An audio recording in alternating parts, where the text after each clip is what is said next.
Benjamin Moudumbi sous la supervision de Jean-Marc Matouaki et devant ses micros, Jocelyne Moussaou. De Banana à Ouvira, de Zongo à Sakania,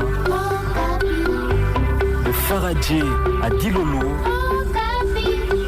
plus loin encore, en plein Congo. En République démocratique du Congo, de nombreux enfants naissent avec des malformations congénitales nécessitant une intervention chirurgicale spécialisée. Mais faute de moyens financiers, plusieurs familles n'ont pas accès à ces soins souvent coûteux. À Kinshasa, une campagne de chirurgie gratuite est organisée à l'hôpital pédiatrique de Kalembelembe pour prendre en charge 100 enfants atteints de malformations congénitales. Cette initiative humanitaire vise à offrir une nouvelle chance à des enfants qui vivent parfois pendant plusieurs années avec des anomalies pouvant entraîner de graves complications. Comment expliquer les difficultés d'accès à la chirurgie pédiatrique en RDC? Pourquoi plusieurs enfants ne sont-ils pas pris en charge à temps? Et quel rôle peuvent jouer les organisations humanitaires dans l'amélioration de l'accès aux soins spécialisés? Pour en parler, je l'ai dit, nous recevons Dieudonné Kassongo Moulamba, secrétaire chargé des relations extérieures de l'Association Sans Frontières et acteur humanitaire. Monsieur Dieudonné Kassongo, pourquoi l'Association Sans Frontières a-t-elle décidé de soutenir cette campagne des chirurgies gratuites pour enfants? Merci madame. Sinon je dirais que l'important de l'Association Sans Frontières, c'est le bien-être des enfants. Et comme l'aime le dire souvent la vice-présidente de l'association en la personne de madame Liliane Temouni, elle dit un enfant bien soigné est un adulte en bonne santé. Puisque le bien-être des enfants est au cœur de nos actions, ainsi nous venons assister tous ces enfants vulnérables parce qu'ils sont généralement butés à ces difficultés de se faire soigner, mais plus particulièrement à avoir des interventions chirurgicales. Et ces enfants, souvent dans la rue, souvent dans le quartier, nous remarquons qu'ils grandissent avec des malformations. Alors que sous d'autres cieux, les malformations s'arrêtent à l'hôpital à la naissance. Mais puisqu'ils n'ont pas de moyens et ils grandissent avec, et nous en tant qu'acteurs humanitaires, l'Association Sans Frontières, avec Madame Temouni, nous disons pas d'enfants avec malformation. En grandissant, nous voulons les aider en les assistant avec ces campagnes. Et les familles, comment vivent-elles cette situation au quotidien? C'est une situation douloureuse. Vous le savez, quand vous avez un enfant qui a un problème et vous savez qu'il y a une solution quelque part, mais vous manquez de moyens, c'est douloureux. C'est douloureux parce que vous vous dites, si j'avais, je pouvais aider, assister mon enfant. Mais aussi, cela prend une forme de stigmatisation avec nos quartiers et nos communes où certains enfants, à cause d'une malformation ou une autre, ils sont traités des sorciers, ils sont traités de maudits, ils sont traités de malchanceux. Ou la famille a sacrifié cet enfant. Ou la famille a sacrifié cet enfant. Effectivement, ce sont des fléaux que nous avons dans nos communautés. Et nous, en tant qu'association Sans Frontières, nous voulons dire, nous voulons assister ces familles, assister ces enfants et pourquoi pas les faire ensemble avec ceux qui nous écoutent. Et en quoi consiste concrètement cette campagne organisée avec votre association à l'hôpital pédiatrique de Kalembelembe? D'abord, je me préciser que ce n'est pas une première. L'Association Sans Frontières avec Madame Temouni, nous sommes à plus de 2000 enfants opérés gratuitement. Cela veut dire nous les faisons ponctuellement. Notre première campagne, nous avons eu à faire opérer au travers de la pédiatrie Kalembelembe plus de 200 enfants et c'était en 2018. Et après, nous avons eu des petites opérations reçues par-ci, par-là. Presque toutes les semaines, nous avons 4-5 enfants dont nous assistons avec des opérations. Mais pour cette fois-ci, nous le faisons sans enfants et au travers de la pédiatrie, nous avons lancé tous ces parents qui ont des enfants qui nécessitent d'être opérés avec différentes malformations. Ils peuvent se joindre à nous à la pédiatrie de Kalembelembe. Il y a une banderole qui est mise à la porte et en entrant, ils peuvent s'inscrire et la campagne sera lancée dans quelques jours. Et quel type d'enfants, quel type de malformations sont concernés par cette prise en charge? Plus précisément, nous parlons d'abord de malformations congénitales, de ces malformations que les enfants ont suite à la naissance. Et pour préciser, nous avons le cas d'hydrocéphalie, nous avons le cas d'inclusion intestinale, nous avons le cas de toutes les malformations. Vous pouvez le dire en des termes simples, hein, comme oui, ça, parce les que parents... je ne suis pas médecin, mais tous ces parents qui ont des enfants, vous le savez, ils sont nés, mais ils ont quelques soucis de santé. Vous avez remarqué que, par exemple, il y a de ces enfants où, à la naissance, la tête grossit, et c'est ce qu'on appelle l'hydrocéphalée. Et ce sont des cas que nous avons. Il y a aussi des enfants qui naissent avec des intestins dehors. On a des enfants en dehors du ventre. Nous en avons eu. Il y a des enfants qui sont nés avec deux sexes. Et nous assistons ces cas-là, ces genres de cas. Mais aussi, il y a bien d'autres cas comme l'hernie, l'appendicite. Et si vous remarquez les tumeurs qui poussent, et si vous remarquez votre enfant a ces soucis-là, prière de l'emmener car la campagne, elle est gratuite. Comment accéder justement à cette campagne? Comment les familles doivent-elles procéder? Alors, la pédiatrie de Kalembe-Lembe est la seule pédiatrie du Congo. Bon, c'est douloureux de le dire, mais c'est la réalité. C'est la seule hôpital pédiatrique public. Et nous faisons la campagne là-bas. Le moyen le plus facile, c'est d'arriver au niveau de la pédiatrie. C'est sur l'avenue Kalembe-Lembe, juste quand vous arrivez dans la commune de Kinshasa. Quand vous arrivez dans la ville de Kinshasa. Dans la ville de Kinshasa, dans la commune de Kinshasa. Si vous arrivez au niveau du rond-point Willery, la première direction et la deuxième direction sur l'avenue Kalembe-Lembe, c'est la pédiatrie. D'ailleurs, c'est une référence parce que l'avenue porte son nom. Et pourquoi avoir ciblé seulement 100 enfants? Pourquoi pas plus? Vous le savez, puisque le cœur battant de l'association, c'est les enfants, nous pouvions faire même 1 million, 2 millions, mais c'est parce que les moyens sont limités. Si on avait autant de partenaires, beaucoup de gens pour nous aider, on allait dire campagne d'opération chirurgicale pour des millions d'enfants. Pourquoi pas faire toutes les provinces de la République? Et en parlant des partenaires, quels sont les partenaires impliqués dans cette initiative? Je dirais le premier partenaire de l'Association Sans Frontières, ce sont les membres fondateurs. Je parle du couple Temouni. Il s'agit de M. Jean-Louis Wing Temouni et Mme Liliane Temouni. Ce sont les premiers à sortir l'argent de leur poche. Mais sans cela, nous avons Africell qui nous accompagne. Nous avons Zarina, l'ONG Zarina, qui est un grand partenaire pour l'Association Sans Frontières. Et à part cela, je ne peux pas citer parce que j'en connais pas ceux qui nous ont accompagnés au travers de cette campagne. Et pour dire, nous avons jusque-là besoin d'autres partenaires. Et la Radio Capi est là pour nous accompagner, toujours là derrière l'Association Sans Frontières. Et vous qui nous suivez, vous voulez nous accompagner au travers de cette campagne, vous pouvez nous contacter et ensemble, nous pouvons faire beaucoup de grandes choses. Et les interventions et les soins, vous avez dit, c'est totalement gratuit pour les familles. Totalement gratuit. Du début à la fin, vous n'avez rien à débourser. Et l'association vient pour dire, ramenez juste les enfants et nous, on va prendre en charge jusqu'à ce qu'ils vont sortir de l'hôpital. Alors, parlons un peu de ces enfants atteints de malformations qui ne sont pas opérés à temps. Beaucoup d'enfants atteints de malformations ne sont pas opérés à temps. Pourquoi cet état des choses ? Effectivement, il s'agit principalement de la structuration de notre système de santé. Vous le savez, avec le pas que le ministère de la Santé est en train de faire, nous pouvons espérer une possible prise en charge de ces enfants qui naissent avec des malformations, surtout les vulnérables. Au Congo, nous avons ces défis-là et ces parents vulnérables sont exposés. Cela veut dire, vous le savez, vous qui avez de moyens, et lorsque vous arrivez à l'hôpital avec votre femme et que votre enfant est né avec une malformation, c'est plus facile d'ordonner une opération. De dire, vous pouvez prendre en charge, je vais payer la facture. Et pour ces familles démunies, pour ces familles vulnérables, cela veut dire, qui n'ont pas de moyens, ils se retrouvent avec un enfant né avec malformation. On lui dit, l'opération coûterait $1000, 1500. Ils n'en ont pas. Qu'est-ce qu'ils doivent faire ? Ils doivent rentrer avec l'enfant. Et ils rentrent avec l'enfant, ils cachent l'enfant. Dans la plupart des cas, les voisins ne doivent pas les voir. À la limite, il y a un problème de santé mentale qui se pose parce que moi, personnellement, j'ai assisté à un enfant qui était né avec malformation. Vous le savez, j'ai vu dans les yeux de parents rejeter l'enfant. Et il fallait les convaincre, les encourager pour dire vous n'êtes pas le premier, il y en a plusieurs qui naissent et la solution est toujours d'accepter cette situation. Et nous, l'association, nous ne venons pas seulement avec une solution médicale, mais nous venons avec une solution de santé mentale. Nous venons dire aux parents que tiens, c'est possible de surmonter ces défis et nous leur présentons plusieurs cas dont nous avons eu à assister et des solutions trouvées.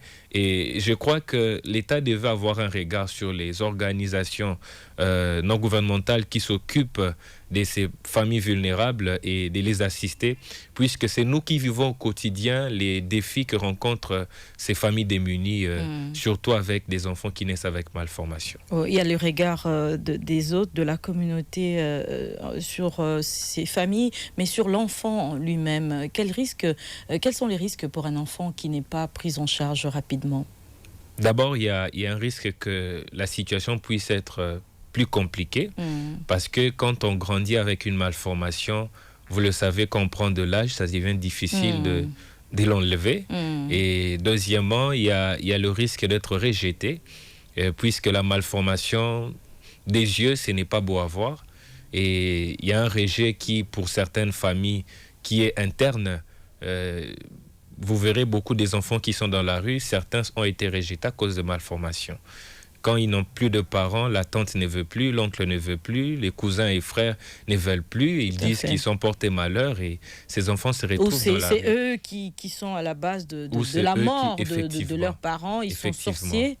Ou c'est eux qui sont à la base de la mort ou de la situation de leurs parents. Et il y a deux fois même de parents qui rejettent les enfants, le mettent dans la rue pour dire vous êtes à la base de notre pauvreté, de notre souffrance. Depuis que vous êtes venus, votre papa a perdu du travail et tout ça. Et les enfants sont rejetés, ils deviennent des koulounes après, ils deviennent des problèmes pour la société, vous voyez. Donc ce sont des cas à prendre à bras le corps et ça va aider à trouver la solution pour certains problèmes de notre société. Est-ce qu'il existe des structures, des centres qui accueillent ces enfants ici au pays, à Kinshasa ou à travers le pays? Des structures publiques, moi j'en connais pas. Ce que je sais, nous l'association, nous orientons vers les orphelinats.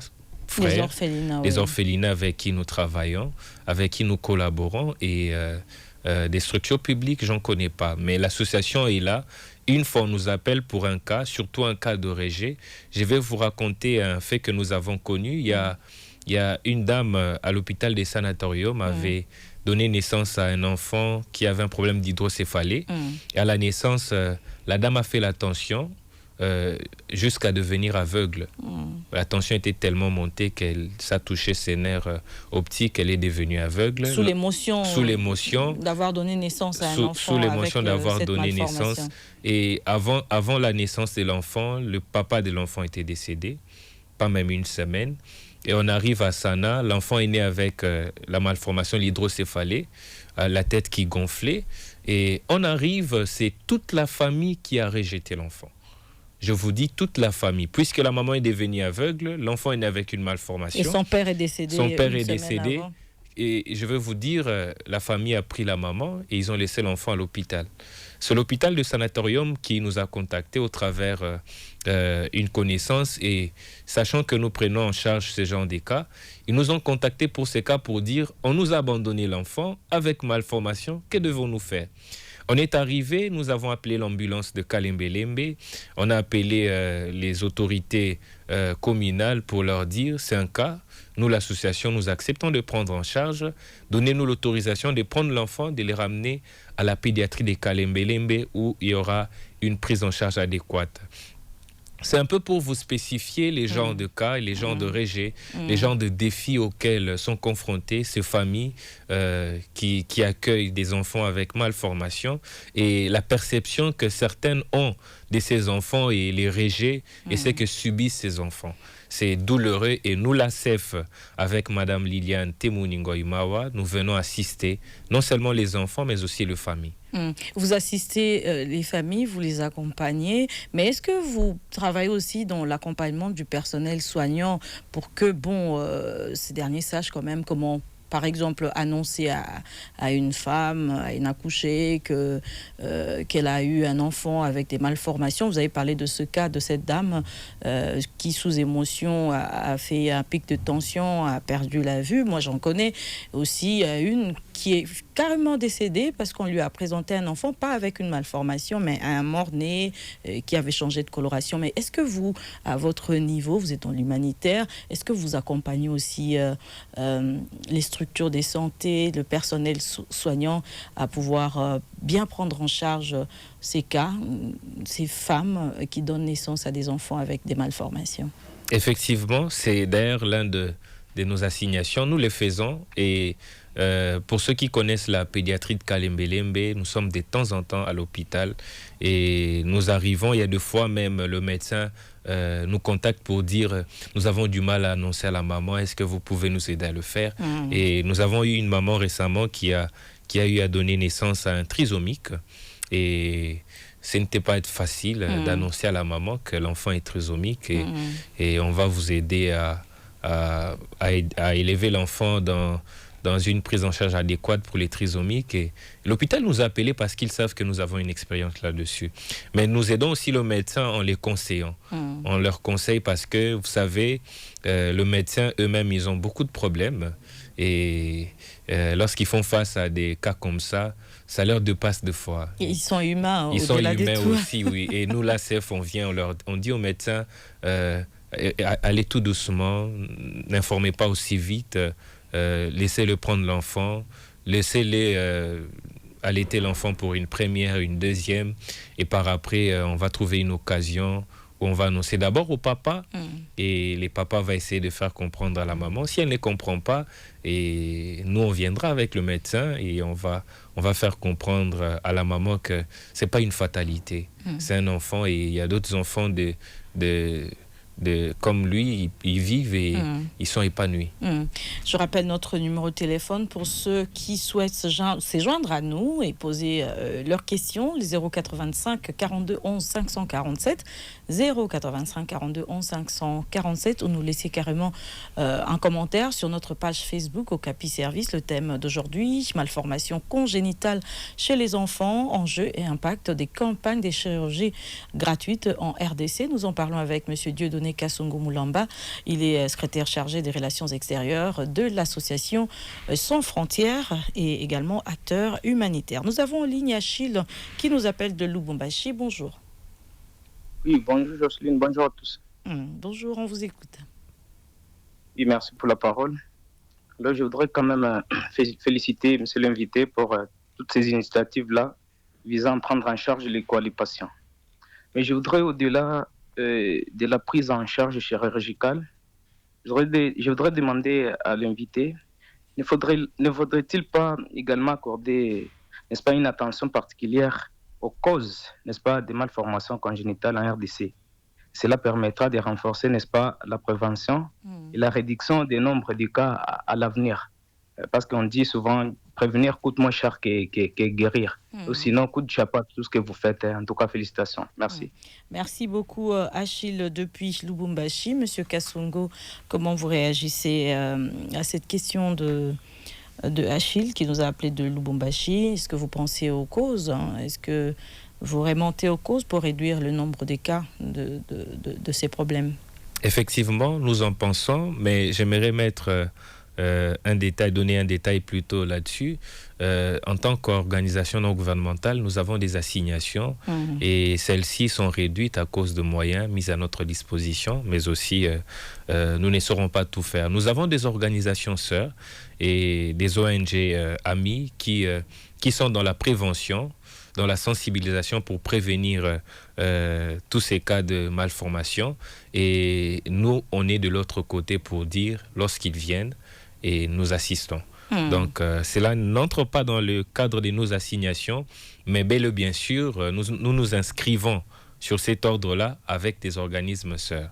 Mais malheureusement, nous ne saurons pas tout faire, voyez-vous. Si on avait le moyen, on pouvait le faire, mais on n'a pas le moyen pour le faire. Nous nous limitons à assister ceux qui viennent avec malformation. Mais cela n'empêche, on travaille en collaboration avec certaines de ces organisations qui aident à sensibiliser, mais aussi à accompagner les femmes enceintes pour éviter les cas de malformation, les causes. Et pour cette campagne que vous lancez, vous comptez accueillir 100 enfants et ça se passe à Kinshasa. Est-ce que vous avez pensez aux enfants de l'intérieur du pays ou est-ce que vous recevez aussi des demandes venant de l'intérieur du pays? Effectivement, nous avons pensé aux provinces. Si on avait suffisamment de moyens, je vous assure qu'on allait faire cette campagne dans toutes les provinces de la République. Mais là, vous vous limitez à accueillir ceux qui viennent Ce n'est pas qu'on se limite à accueillir ceux qui viennent vers selon nous. vos moyens. Mais nous lançons un appel à ceux qui sont en province. S'ils ont le moyen de se déplacer, ils peuvent venir.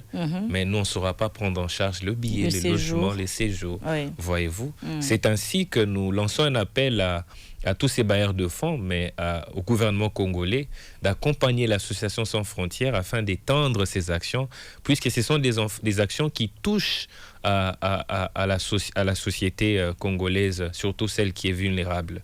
Donc, si on en avait le moyen, on pouvait faire le tour du Congo central, de Lubumbashi, du Kivu et du Grand Bandundu et toute la République, on allait le faire. Vous insistez beaucoup sur les moyens, sur les manques de moyens pour pouvoir faire davantage. Mais est-ce que vous pensez aussi mobiliser davantage des partenaires autour de ces types d'actions? Comment vous faites? Vous en avez déjà, vous avez cité à peu près 5. Non, j'ai cité Zarina, j'ai cité Radio Kapi, j'ai cité Africell.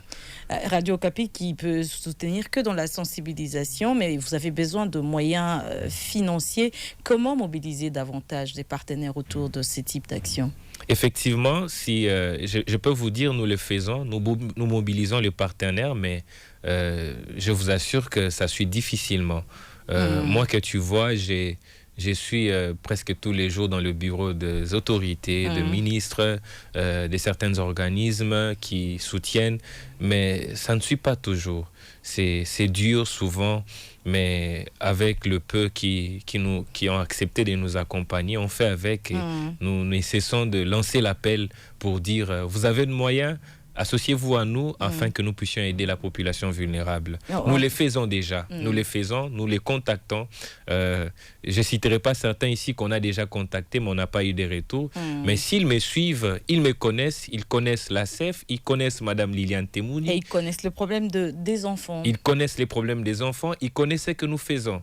Ouais, je me réserve de citer les noms de certains politiques qu'on a contactés et qu'on n'a pas eu de retour. On espère en tout cas que vous aurez beaucoup de retours et que vous allez pouvoir assister beaucoup de familles, beaucoup d'enfants, au-delà de 100 pour cette campagne. Nous avons en ligne Jean-Arthur Kabamba qui nous appelle depuis Kinshasa. Bonjour Jean-Arthur. Oui, bonjour. Bonjour aussi à l'invité. Bonjour. Je suis l'émission, vraiment c'est intéressant, mais j'allais à préciser l'adresse qu'il a donnée. L'hôpital Kalembelembe, ça se trouve dans la commune de Lingwala. Merci. Pas la commune de Merci beaucoup. Pour ne pas avoir de confusion, Effectivement. c'est l'arrêt, on appelle ça major. Donc les directions, c'est Ubangi, arrêt major, communément appelé major. Et puis l'autre arrêt, c'est Kidoda ou Kwilu. Donc sur Kalembelembe. Alors, c'est ce que j'allais préciser, puisque je suis en ligne, je vous ai bien suivi. Alors, pour ne pas perdre des patients, c'est pourquoi je dis qu'il faut donner la précision sur l'adresse. Merci beaucoup. Merci Jean-Arthur Kabamba pour votre intervention. Merci de nous avoir corrigé en tout cas. Monsieur Kasongo, avec peu de moyens, vous faites, l'association Sans Frontières fait ce qu'elle fait déjà, redonne le sourire aux enfants, aux familles. Qu'est-ce que vous ressentez en tant qu'association, en tant qu'humanitaire, lorsqu'un enfant retrouve une vie normale après une telle opération? La joie parce que vous ne savez pas combien c'est apaisant, combien c'est glorieux d'aider une famille qui n'avait pas de moyens, mais qui avait les soucis de soulager leur enfant. Et nous le voyons au travers de larmes de parents, nous le voyons au travers de sourires de parents, nous le voyons au travers des enfants qui grandissent.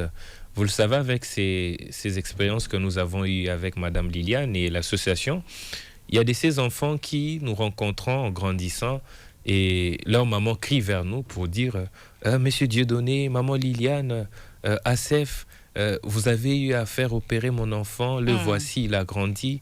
Et nous, on s'en souvient même pas, parce qu'ils sont nombreux. Et c'est cette joie-là de voir ces enfants être scolarisés dans de bonnes conditions sanitaires, ces enfants espérer devenir une personne utile dans la société. Et pourquoi pas l'un de ces enfants qu'on a eu à assister devenir un jour ministre, président de la République, parce que nous croyons, parce que lorsque nous venons assister les enfants, c'est en croyant en l'avenir qu'a ces enfants. Et c'est cet avenir-là que nous disons, pourquoi pas leur accorder aussi la chance, puisque les parents n'ont pas de moyens. 085 42 11 547, c'est notre numéro de téléphone. Si vous voulez intervenir dans cette émission, 085 42 11 547. Et nous avons en ligne Exaucé Kassindi qui nous appelle depuis Bukavu, au Sud Kivu. Bonjour. Bonjour madame. Ok. Cette initiative à Kinshasa est très significative. Les malformations congénitales peuvent compromettre la santé et l'avenir des enfants. Mais l'accès aux soins spécialisés reste souvent limité par les moyens financiers des familles.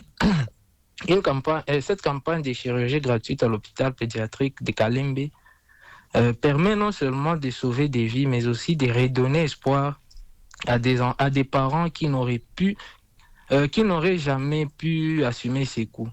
C'est un exemple concret de solidarité médicale et de justice sociale. Parce qu'offrir à 100 enfants une chance de grandir en meilleure santé et de s'intégrer pleinement dans la société, ce type d'action souligne l'importance de multiplier les programmes de santé publique, de renforcer les soins pédiatriques et de promouvoir l'égalité d'accès aux soins. Vraiment, nous serons fiers si une fois nous voyons que cette action soit répandue sur toute l'étendue du territoire national. Merci.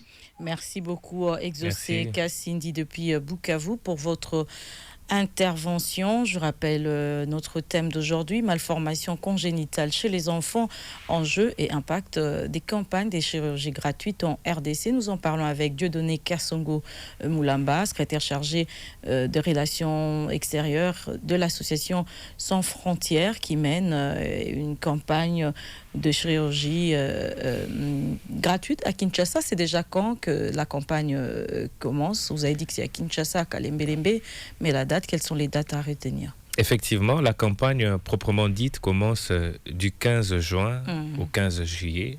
Nous ferons un mois, mais la campagne se déroulera en 3 phases. La première phase, c'est en ces moments-ci, nous invitons tous ceux qui ont des enfants avec tout type de vulnérabilité, malformation, d'aller s'enregistrer, d'amener les enfants et de les enregistrer pour la campagne. Et à partir du 5 juin, il y aura des consultations qui vont commencer et l'hôpital va contacter tous ceux qui se sont enregistrés pour les consultations. Et après les consultations, à partir du 15 juin, nous débutons avec les opérations. Déjà maintenant, l'hôpital est en train de recevoir les parents avec les enfants qui ont des soucis de santé et l'hôpital les enregistre et l'hôpital va les contacter pour ou va leur fixer le jour de la consultation et juste après le 15, les opérations proprement dites commencent.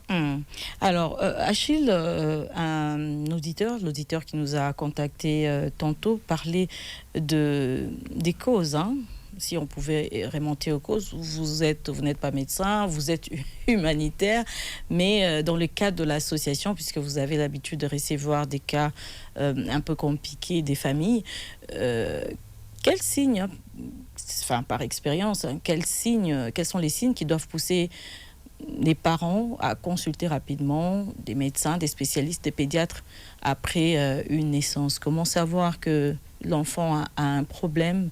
Voilà. Déjà, l'hôpital fait un bilan de l'enfant à la naissance. C'est à ces niveaux-là que ça se joue. C'est-à-dire, d'abord, ça doit être un hôpital bien outillé parce qu'il est conseillé de donner naissance à un hôpital, un centre hospitalier qui est bien outillé, où toutes les conditions sont réunies. À la naissance, il y aura un bilan pour l'enfant. Et déjà à la naissance, l'hôpital saura dire si l'enfant a une malformation ou pas. Mais il y a ces malformations qui sont cachées.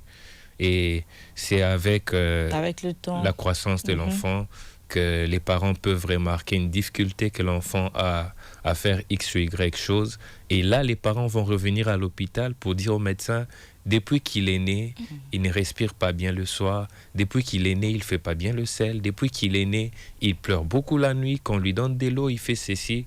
Et là, l'hôpital va orienter vers d'autres examens pour s'enquérir de la situation de l'enfant. Mais déjà à la naissance, il y a un bilan qui est établi pour l'enfant et c'est là que tout se joue. Mais si l'enfant est né dans un centre au coin de la rue où toutes les conditions ne sont pas réunies, c'est difficile de découvrir et surtout c'est quand il grandit que le parent découvre. Et quels sont les cas fréquents rencontrés dans le cadre des malformations congénitales? Personnellement, avec l'association, il y a les cas d'hydrocéphalie. Ce sont des cas que nous rencontrons très souvent.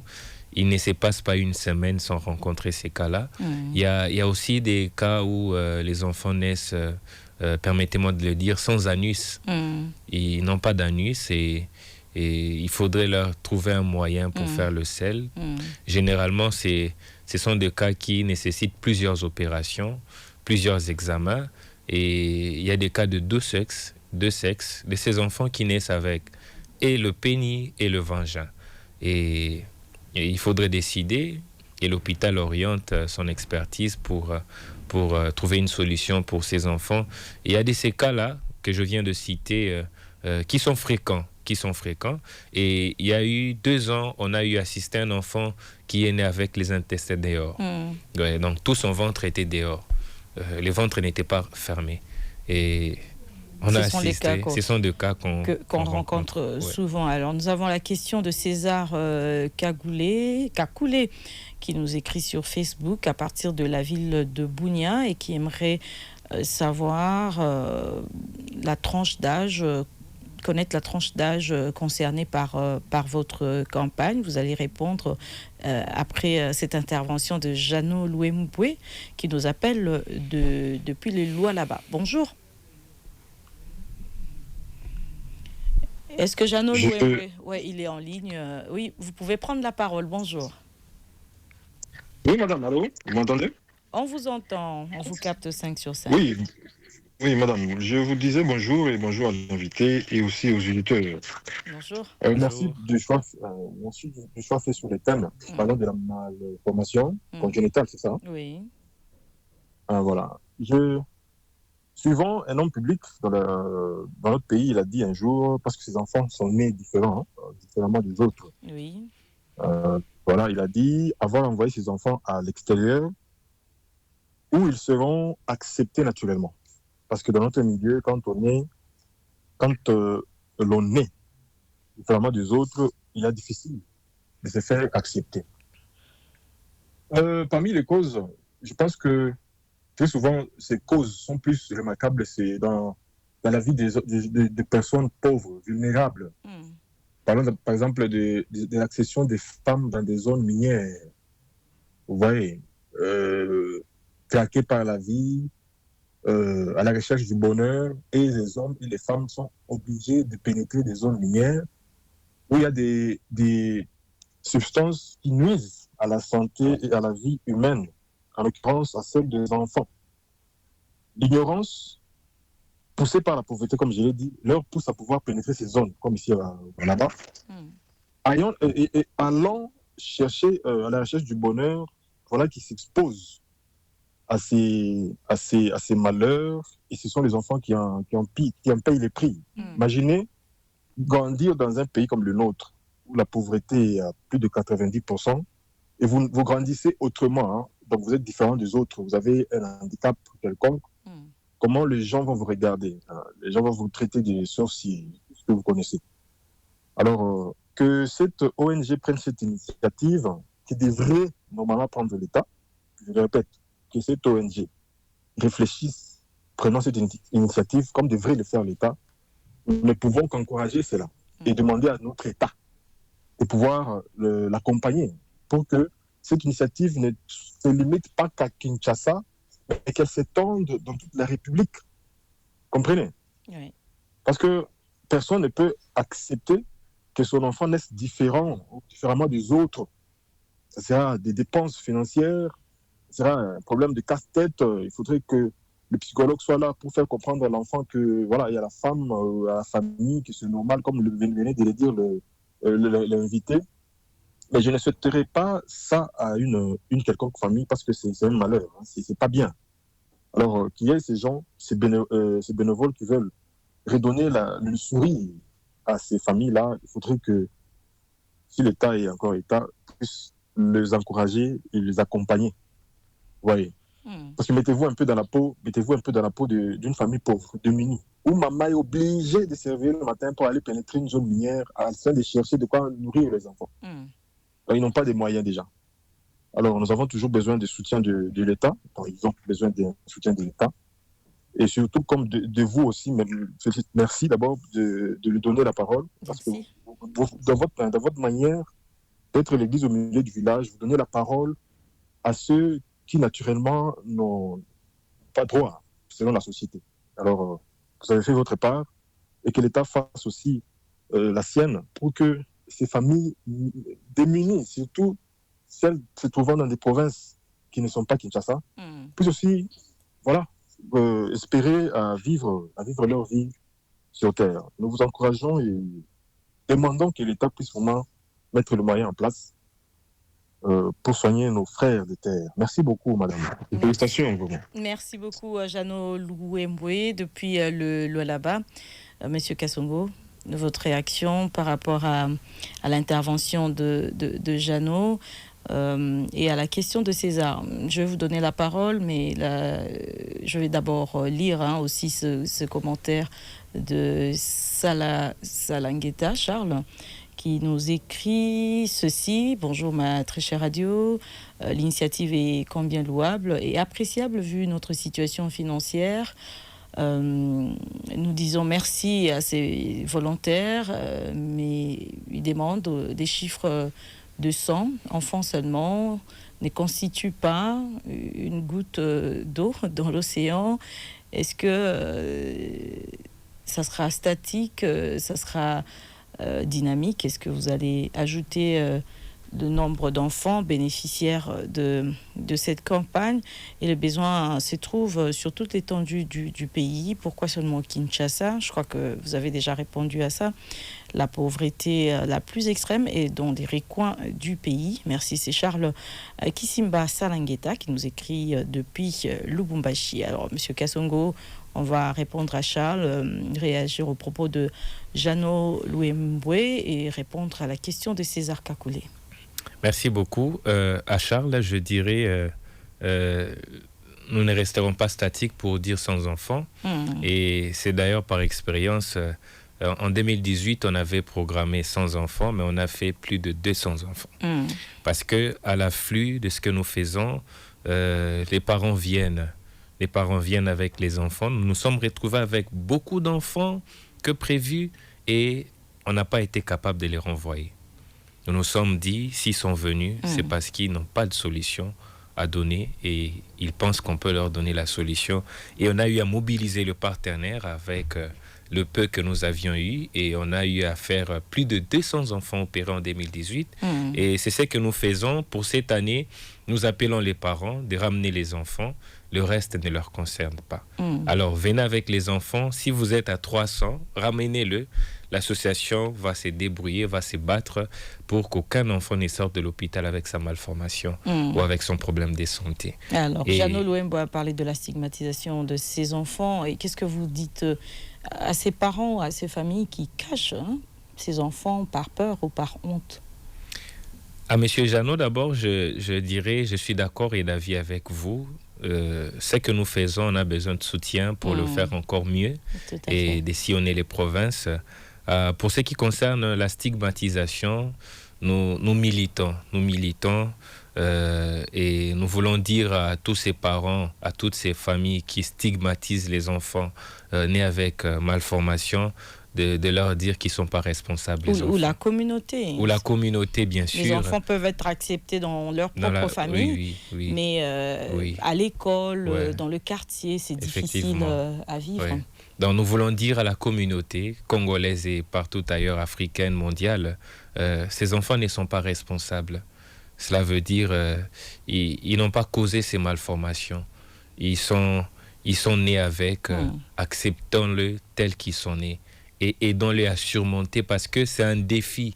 Nos regards envers ces enfants constituent un handicap pour eux.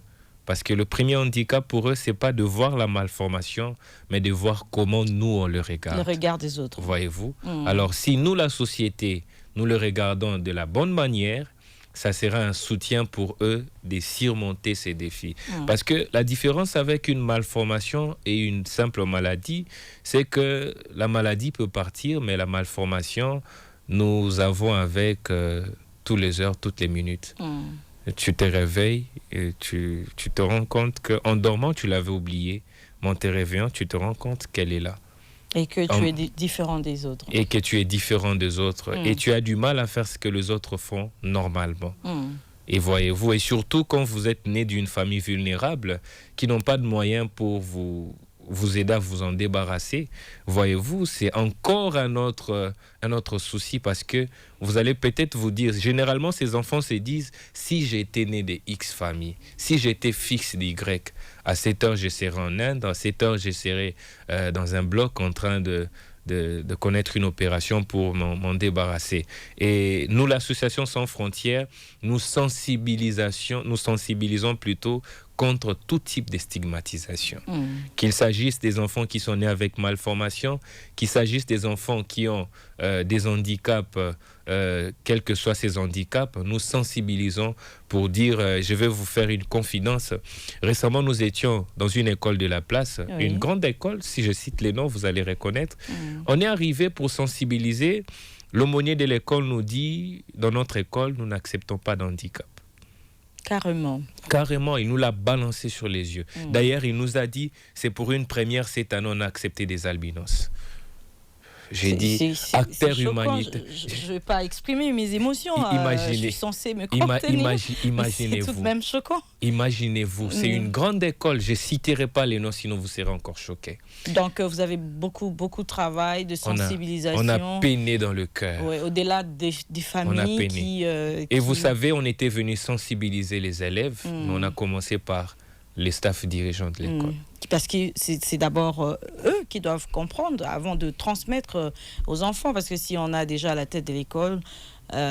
déjà, l'école n'accepte pas des handicapés. Ouais. Donc, ça veut dire qu'on ne peut pas apprendre aux enfants à accepter la différence. Effectivement.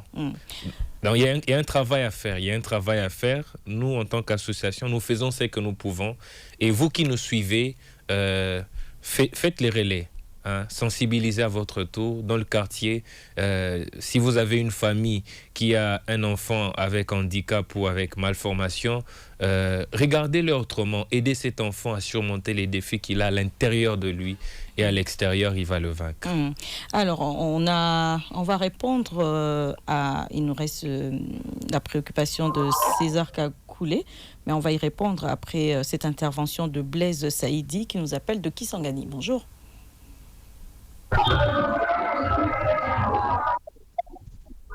Allô? Oui, Blaise Saïdi, vous êtes déjà en direct. Bonjour. Oui, bonjour, chère Jocelyne. Voilà, je vois déjà le temps qui reste. Donc, je dois aller tout juste à quelques questions pour laisser place à l'invité de conclure. Merci. Donc, je donne le point de vue, oui. Allez-y. Donc, je pense bien que le gouvernement doit renforcer le système de... Est-ce que Blaise Saïdi est encore... Multiplier ce type d'action dans toutes les provinces. Oui, dans toutes les provinces. Le gouvernement doit multiplier ces initiatives dans toutes les provinces, chère Jocelyne, afin de donner à chaque enfant la chance de vivre en bonne santé. Toutefois, la première question, quelles peuvent être les conséquences sur la vie d'un enfant lorsqu'une opération chirurgicale tarde à être réalisée? C'est ça la première question. La deuxième question, quelle prise en charge faut-il mettre en place pour augmenter le nombre de spécialistes en chirurgie pédiatrique dans notre pays. Vous pouvez Et pour répondre à la chuter pour question? cette série de questions, chère Jocelyne. Non, vous pouvez répondre Pardon? à la deuxième question pour permettre à l'invité de noter aussi. La deuxième Merci question. beaucoup. Je disais,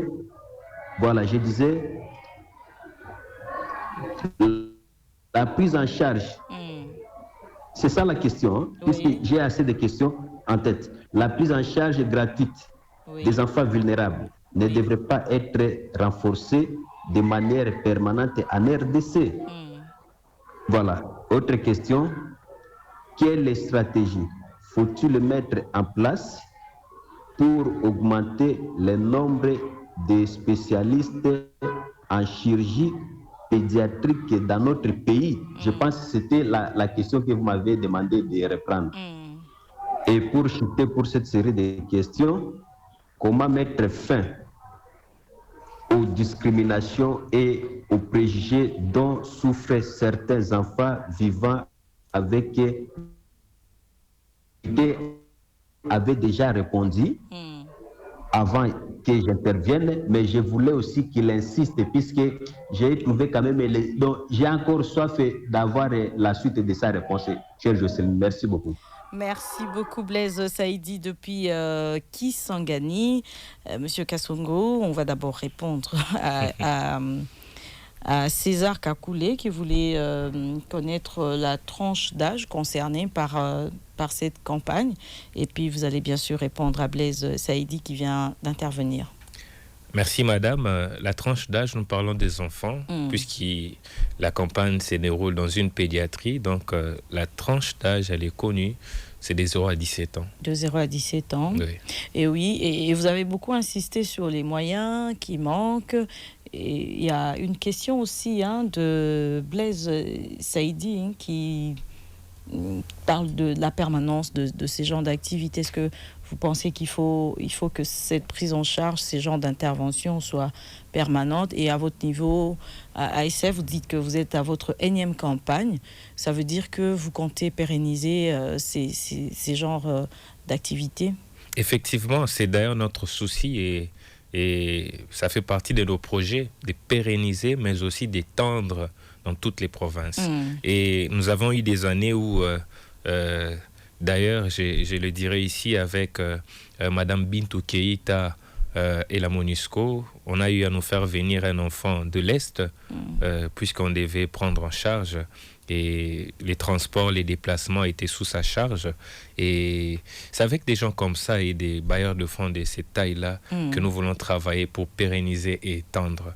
Étendre pour dire, si nous avons de moyens, nous ferons le tour de toutes les provinces. Et d'ailleurs, on peut même l'organiser chaque période de l'année. On peut dire chaque mois de juin, nous allons faire Kinshasa. Chaque mois de novembre, nous allons faire Lubumbashi. Et ainsi de suite. Tout dépend de moyens. Et l'association est bel et bien motivée à continuer à le faire.